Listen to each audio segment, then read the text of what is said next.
Hi guys! Welcome to my vlog. Ngayong araw na to, tuturuan ko kayo kung paano kumuha ng tuba sa niyog. Step by step tuturuan ko kayo. Bago tayo kumuha ng tuba sa niyog, maglagay tayo muna ng section. Ito naman, ito ang aking alabis. Gagamitin ko to para kumuha ng tuba. Ito naman, ito yung lagayan ng tuba. At saka ito. Samahan niyo ako guys. Kami sa ating lahat ang hindi alam paano ng tuba. Pin ko muna to.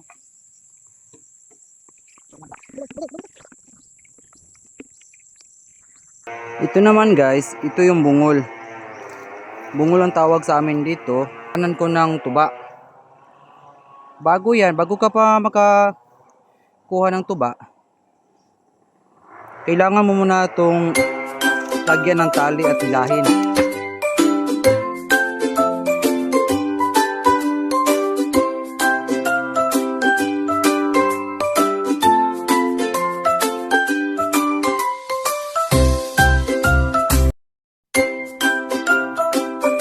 Kailangan nating abisan to.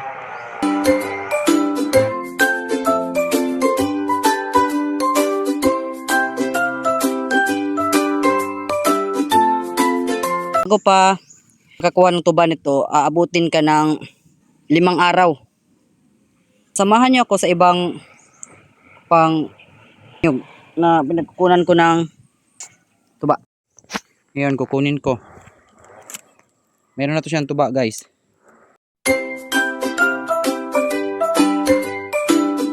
Itong plastic bottle na to, ito naman lagayan ng aking tuba. Fresh talaga to. Kahit inumin nyo to, wala tong side effects.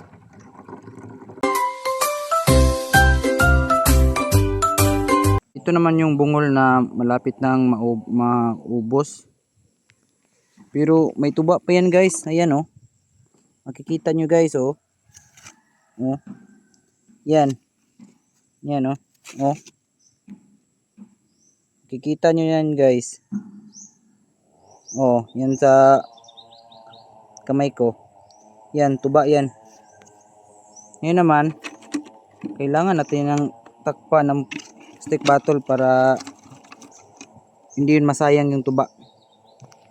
Guys, ito na yung tuba. Galing sa niyog na to. Tapos kung pagkuha sa tuba sa niyog, ilagay mo sa isang container. Kailangan mo siyang salain para yung mga bubuyog hindi masama doon.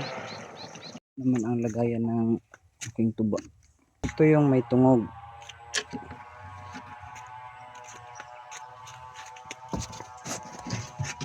Ito yung wala. Ito yung lagayan ng tubang puti.